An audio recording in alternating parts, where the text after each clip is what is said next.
Hi, this is Swapnil Bhartia, and welcome to our brand new show called The Source Code. And today we have with us once again Rob Hirschfield, CEO and co founder of Reckon.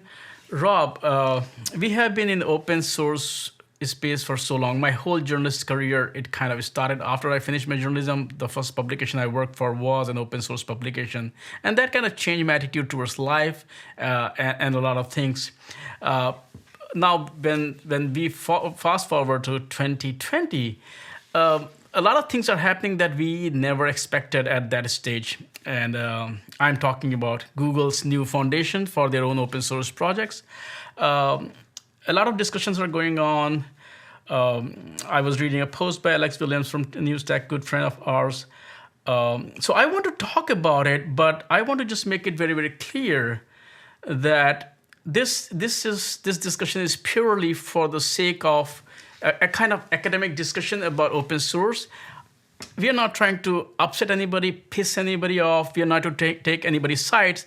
The only side that I'm going to take here is of open source is sustainability. That's all it is. So let's talk about uh, the post that Alex wrote was, this is the last great open source project from Google. Some people are saying that the golden age of open source is over. Personally, I disagree with it, but I want to hear your thoughts on this. What do you make out of it? I like your framing because I agree with you. Open source, right? I was very big in the OpenStack community, and as far as I was concerned, I was promised a jetpack, an open source jetpack, and it hasn't been delivered, and I'm disappointed. But at the same time, that doesn't mean I think that there's no axe to grind from that perspective. We need to approach this as a model, and does it deliver working software? And in the current mode we are, where it's giants banging into each other with hammers, where Google and Amazon and Microsoft, Red Hat and IBM. Having this big smackdown as we watch. And so I think you're right. We do need to think about it. I'm going to take the con. I actually think the golden age of open source is over, and we are entering a new era for open source from that perspective. And so I think we should be able to have a good discussion about exactly that, without damaging any, going after any particular individuals. Because I don't think Google in this case, as much as people want to paint them as a bad actor for not contributing Istio to the CNCF, I think that we need to look at their motivations and how open source is working and what they're trying to accomplish in it, and even where Kubernetes is and what that looks like in Linux and there's amazing open source communities out there. But they are changing, and we need to acknowledge that. The whole controversy here was to call it the end of open source golden age was that one you can call it company or a creator of open source project decided not to put their project in a specific open source foundation. Now, we have to also look at the history of open source from the very early on. We can go all the way back to Richard Stallman, that why he created FSF. The idea of open source or free software was that the user was at the center. What the idea was that users should not be logged out because the creator of the project may decide to make some feature not accessible. I should be in control of what runs on my system was the pure idea. Now everything around that, whether it's licensing, whether the four freedoms of GNU GPL, or not GNU GPL, Richard Stallman, that you should have right to access the code, you should have right to audit and edit the code, you should have right to distribute the code, and you can also charge for it. The basic idea was that I should have access to the code and I should be free to do whatever I want to do. I should not be at the mercy of the creator of that project. Simple. That was the idea, so that we can share, collaborate. And Linus Torvalds, he liked that license, he liked that model, and that's why he moved Linux also to that license and project. Now, after that, what happened was that we also saw foundation like Free Software Foundation, Apache Foundation. Once again, the idea was that when you are a single contributor of a project, someone else will use the project.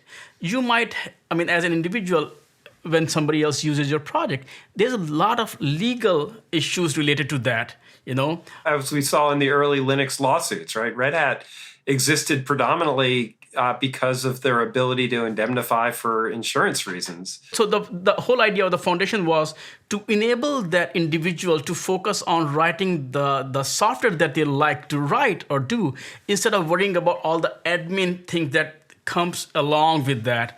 That's why we saw GNOME Foundation, then KDE Foundation, and then it also enabled, because most of the developers, they are not people's person. They don't like people. They like collaboration, but they don't like, because most of these developers are also on some kind of autistic spectrum where they cannot socialize very easily. So it's a lot of challenge. So that also help mitigate that people can collaborate. So we have to understand why foundations came into existence. It's worth noting that a lot of times these foundations exist because they perceive an enemy, and as much as open source is characterized as community and collaboration, a lot of times those communities form because they perceive there to be an enemy to their existence, right? And for Stallman, it sounds like some of that was, I don't want people who prevent me from opening a box or having access to things that I think I need to run my life. It's a very different world today. For Apache, it feels like marketing was the enemy, because Apache really keeps people from marketing their own products. And it's one of the things that, that have been really hard. When OpenStack showed up, the enemy was corporate, in a lot of cases, corporate control and companies. And we were always battling this phantom company as much as we were taking money from companies.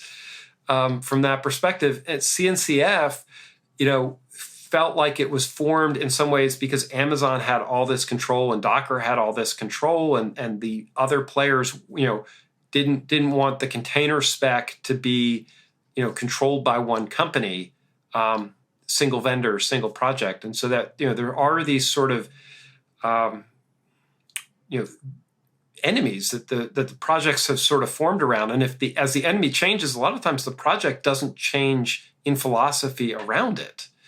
And that's part of why I think there's a golden age problem that we have right now, because we're moving into these huge vendors and cloud vendors and SaaS vendors who use open source projects, run a service, and don't share that code. They don't share the operational wisdom. So what the thing that they're trying to protect is all of a sudden very different than what seems sort of quaint with Stallman, who wanted, if I'm playing with a device in my kitchen, then I should be able to see the operating system on it, or the schematics for how the part was designed.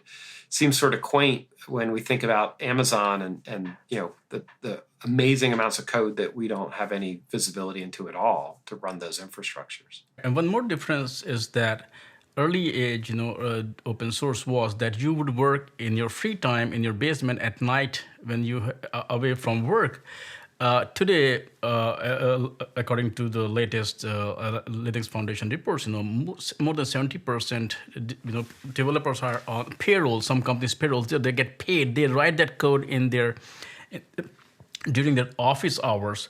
So the incentive in the early days of open source was more or less like kind of hobby, enthusiasm, kind of, I want to hack into this project, I want to create something. Today, it's all commercial products that are being built around it. When you look at companies like Google or Microsoft or Amazon, they have whole teams.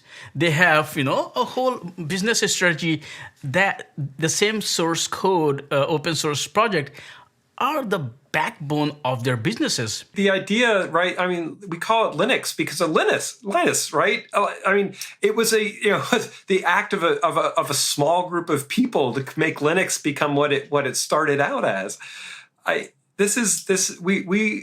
projects that we're talking about today are not, even small team operations. They're mammoth projects that require product management and debug and triage, and it's we're way past this idea that for the projects that are of discussion today. Now there are still things that are I use tons of open source software that are maintained by small teams and become ride on the back of larger operating systems and components like that, like OBS, Open Broadcast System. I mean, it's an amazing piece of software that's maintained by a great community. very much alive and happening. But that's different than things that run the core of our internet infrastructure today. And I think it's important to acknowledge how different those things are. This discussion we're having is about Istio, which is a required networking component around Kubernetes. And I think Google would argue with this move that it has much broader implications on how reverse proxies and network and connectivity and application mesh is built. And so, you have to look at these things as, real production components for the internet. They're not toys. They're not, single user items at all. Today, most of the open source code base is written by companies. It's not written by individuals anymore. The usage of open source has increased, but most of these new projects that we are talking about are being written by companies. So they actually don't have the same challenge that an individual would have in order to maintain a project or sustain a project, or for the survival of the project, because they can very easily afford to do all of that work themselves. So the challenges that an individual had, and for that the foundations were created, they don't have the same challenges. So they may not feel that they have to put their code into a foundation. And if you look at, we can single out Google very easily, but if you mentioned OBS, another great software for multimedia people is Blender. So many names I can give out. None of these projects are hosted by any foundation. They do have governance structure. Sometimes they have their own foundations. But at the same time, look at VirtualBox, one of the most popular VM for desktop, is not part of any foundation. Java, look at a lot of projects at Red Hat. I think what we're describing to me, and this is part of my reason why I think the golden age is over, is the projects that we're talking about are core cloud infrastructure. It's being offered by these major vendors, and they're trying to create a neutral platform, right? That was the objective of having Kubernetes come out of Google and IBM and Red Hat at the time. And I think those other components of the initial body of supporters for Kubernetes often gets overlooked in the mythology surrounding how Kubernetes was formed, right? I mean, Google played a leadership part, but Red Hat and IBM and other players were core at the time to helping make sure that it did become a foundation and not just a Google asset. And they did it because they were worried that Amazon, who had their own container scheduling infrastructure, they still maintain it, and it's still probably, I don't know the numbers, but I suspect it's as popular as Kubernetes, or has been up until recently, that those components, they wanted to create a portable API that was cross-cloud, cross-infrastructure. And that's really what drives the industry forward in this case, is this idea that we want some neutral APIs and platforms. I'm actually very sad, because I feel like in all this noise, the actual thing that you're describing where open source works, which is people running the software themselves, is completely lost. And this is where I get very sad. And this is to me, the golden age is ending. We've ceded the opinion that you can run your own infrastructure, that you can run your own software. And so the open source software really matters to people who are doing what you described, running it on a desktop, running it on a machine, putting it on a device, creating it. When you're doing that, open source becomes really important because it's allowing you to participate with the creators of that software. The more we move into the cloud does everything for me and these vendors run it for me, the less important open source is, right? At that point, you're just talking about an open API, and the source code, does it even matter at that point? I think what you're saying is less about the end of open source. It's more or less like end of software in general. It's moving to service. You will not be installing, managing, or running anything locally, which is a separate problem altogether. Why I am hopeful is that while whatever Google is doing, whatever Red Hat does, whatever Canonical does, I want to name all those companies because I don't want to single anybody out, because that is not the case. We are totally overlooking that reality here. Is that they have been running those projects successfully, but they have also been very good open source citizens as well. Even if they do manage and own the projects, they don't literally control it by locking someone else out. I have some examples where there was a Red Hat project and the project was just moving very slow. So SUSE went there and just forked the project and created a totally different project altogether, and users moved to that project. I did a story about that as well. So, and this is the beauty of open source, that you can fork it. At the same time, if stakeholders do not feel, the whole idea of open source is that people trust your project, people trust your intention. If you do not have their trust, they will either fork the project or they will move to someone else. Your project will remain your own internal project with source available. So I am not worried, because we have to understand we have players who are competitors, who are fierce, and who have large army of developers. It would be dangerous in the case when there was one monopoly at that point, and that monopoly would have destroyed the whole Netscape. We don't have that case anymore. So I don't think that we should worry. I think that there is a different concern here, and I do think there is cause for worry, because we are getting into place, and maybe I'm going to go Richard Stallman 2020 version for you, in that by moving everything to a service, we have given up the control of our own destiny. Right? We have given up the transparency and seeing how things operate. And so, while even if you're not worried about open source or not, this idea that everything runs as a service really has meant that the whole way we're managing software and looking at software is going away. And some reason why we're not really as concerned about open source licensing as we were, and you're watching this type of transformation happen, is at the end of the day, they're running the service. Whether the code's open or not, you don't even care. You don't even know how it's installed or right? You're like, I'm done with worrying about that now. To me, Richard Stallman showed up and said, wait a second, we actually need to know this. We need to care. We need to see this. We need to build the expertise. And we are so far, you can argue about open source, it's really a distraction. We're so far away from people understanding what's going on behind the covers that, it doesn't matter if you see the source code for Kubernetes or not. You don't even know that people are really running Kubernetes source code. They could be running a completely alternate variant as far as you know, and this passes the tests and the API matches. Right? This is why it's such a silly argument in a lot of ways, if this code's in a foundation or this code's in a foundation or not. Because if somebody's running that code for you, you don't see the source code. You don't even know that they're actually running that open source code at all. All you're doing now is protecting Google, Amazon from depending on software that Google could change, and they don't, they don't have the rights to it, or they can't use the name. I mean, at this point, we're arguing about whether you can call it Istio, because they could clone the source code. The licenses would allow that. I mean, Swap, help me. Where is the frightening fire? But the thing is, that takes us back to the main point that was, you mentioned Richard Stallman, was that we wanted full control over the software that is running on our devices. We wanted to be able to see that. We wanted to make sure there is no backdoor. That the device is behaving in the way it was promised to behave. Because if we cannot see the source code, not only the source code, after the source code compiled, if we can match it, then only we know the compiled code is same to the source code that we see, and this device is not sending something else.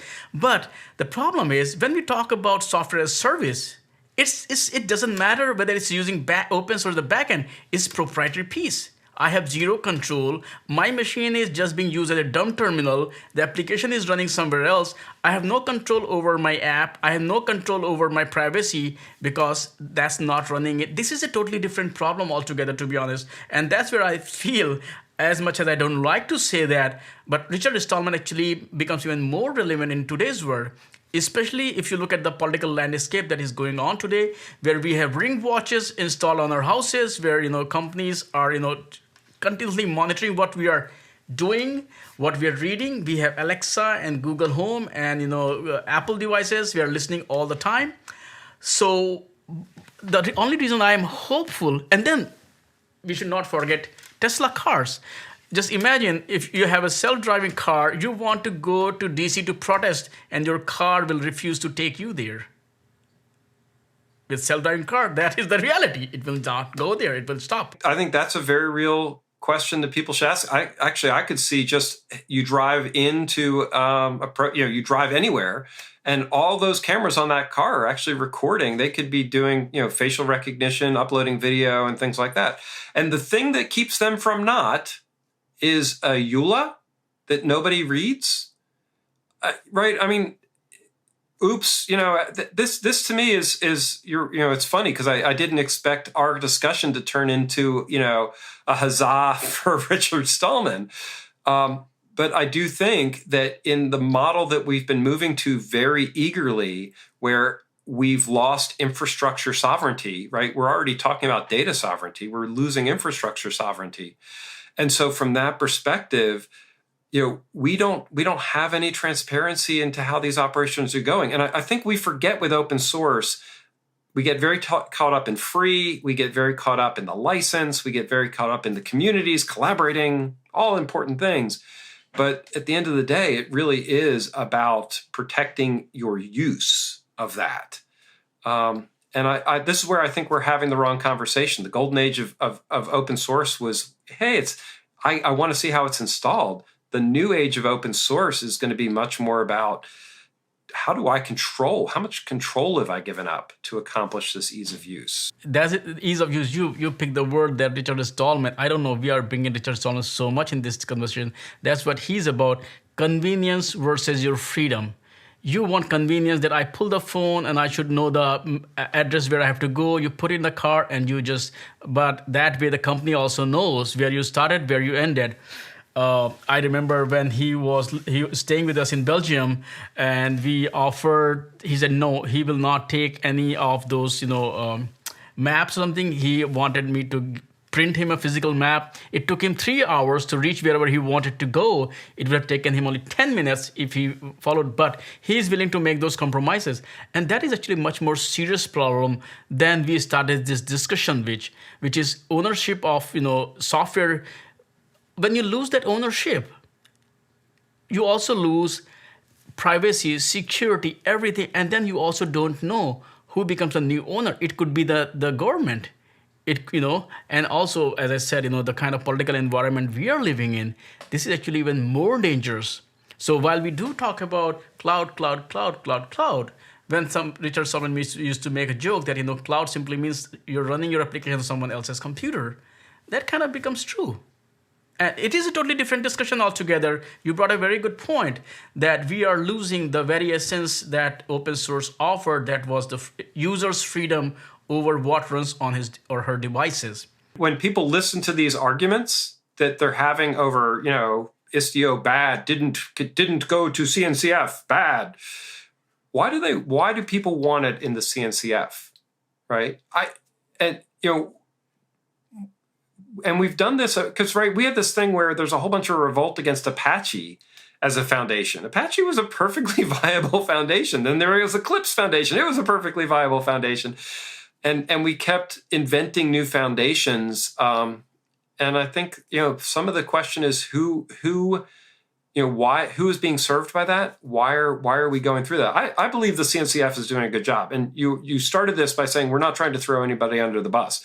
And this is not an indictment on CNCF or Google for choosing not to participate in CNCF. I think it's us asking about where the motivations are for what people are trying to accomplish with these different decisions, and what they're protecting when they choose not to put the code into that thing. Who are they trying to restrict? What rights are they trying to preserve for their own action? And there's a broader question of, do the end users actually care? You brought CNCF, and yes, we want it to be totally neutral, but we kind of sometimes overlook the role Linux Foundation has played in the adoption and promotion of open source. I have known this foundation before it was a foundation, and the work they have done is it's really hard to bring some of those industries which are now part of Linux Foundation under some project. They would have never come together. There was, early days, you have to go to an standard organization to come up with those. If you remember the whole OOXML format war that Microsoft had with open document community. All those words are gone now. You don't have to. So Linux Foundation also they make it very easy because once you join the foundation for one project, you can very easily cross pollinate. You can work with a totally different because our whatever we are doing, it overlaps. Look at the 5G, look at the healthcare. They just created a new foundation around healthcare also, but they are able to bring the same players together for discussion. And that is really hard, to create a platform where you can bring all these players together to collaborate, because the more open source software is out there, even if it is running as a service, it's still better than proprietary vendor locked wall gardens there. I'm glad you brought that in, because LF is doing some amazing work, and what you're describing is often not understood, because LF actively goes and finds places where there's a base level of functionality, and then works to try and get the players together at the table to collaborate around solving a shared problem together. So standards, shared code base, shared industries, right? Linux is sort of a common part of that. But we really need to be able to do that. I all that's true. There are actually really robust standards bodies that are doing good work in traditional ways, forming standards and working things out, right? I mean, the whole telecommunications industry does a really good job with radio frequencies and standards and components like that. And those aren't source code communities. They're actually standards bodies that form a lot of those things. And standards bodies actually can work from an industrial perspective very, very well. And the cloud really resisted standards bodies. 10 years ago, there was an attempt to create a cloud API standard led by VMware. And I remember we had once a discussion that license does play a big role, and we had kind of some disagreement that people matter more. But license is how you can weaponize a license and lock everyone else out. This is really simple. If it didn't matter, we wouldn't keep forming new foundations. Yes. The proof is in the fact that there's even a debate about this, is that ownership of just the name of these projects matters. Because a lot of the foundations, they have no more authority than the name of the project to enforce. So, because the license allows you to copy and clone. So it's an interesting question about what we're actually fighting about. And I think we do, the spectacle gets in the way of the bigger trend, which is this SaaSification of the IT industry. I feel that there are already established foundations. They have very good governance, very democratic governance, and they're a good place for any open source project to thrive and survive. Creating a new foundation at this point, I really don't see any value other than that you want to have an open source project that you fully want to control, which is fine. As I said, a lot of companies, all the way from Red Hat to Canonical, they maintain their own open source project. I mean, I think one of the things, if you look at CNCF, there's a lot of projects in the CNCF. It's a huge playground from that perspective. And to the extent that you want to be the star of the show, that could be a component for it. I do think people are disappointed. They really felt that Istio and the treatment that Istio got, because I think Istio got very favorable treatment in the Kubernetes and CNCF communities. There was a feeling that it was part of Kubernetes and the CNCF community. And so this action, in some ways, is more saying, hey, we don't want to play in the sandbox. We're going to take our toys and go home. And so I think there's as much a statement about that. I don't understand, what they feel like they're giving up from that perspective. Although I can definitely see that Google feels like they didn't, potentially get the glory of the CNCF that maybe they were hoping, or the advantage, because Kubernetes got adopted very quickly by the market and Google's competitors. And I think that the competitive advantage of being the author of Kubernetes has really diminished, frankly. It sounds great from a press release, and people definitely, I think, build up Google's contributions considerably from that perspective, even over the individuals who contributed. But doesn't make people really that much more likely to buy Google services, as far as I can tell. Maybe a Google marketing person is going to come back and say, no, that's amazing. But in the OpenStack days, Rackspace's dominance in the early OpenStack days really didn't contribute to Rackspace being the go-to OpenStack. The open source community became a much more neutral playing field much more quickly than they expected. I feel that at some point the project might go back to not go back to make go to CNCF, because if you recall, when Google was developing Android, they had 4 Linux kernel. They were maintaining their own branch of Linux separate from Linux's branch of Linux. And there was a lot of, controversy back there when I talked to Linus, and he said, no, that's fine. The whole point of having an open source code base is that anybody can fork. And Google did the same thing. There was a lot of disagreement between the kernel community and Google. But then at that point, when they also decided to merge it back, so now it's the same. Greg's tree is there, and then Linus' tree that is there. So I feel that Google will learn from this. They have done this kind of mistake earlier also. So I feel I'm still hopeful. That's what I said. I don't think that the golden age is over. There's still a lot of work that is going on, and I'm still hopeful. I would love for the golden age to keep continuing, but I think the market forces are changing, and what we see is open source software is going to have to be redefined to map into this new cloud era. So I think the golden age is over, and people should get over it, and let's figure out what open source should be now for this decade, and not pine and play violins for how great it was 10 years ago or 20 years ago. It's a new era. Let's accept that open source is going to change too.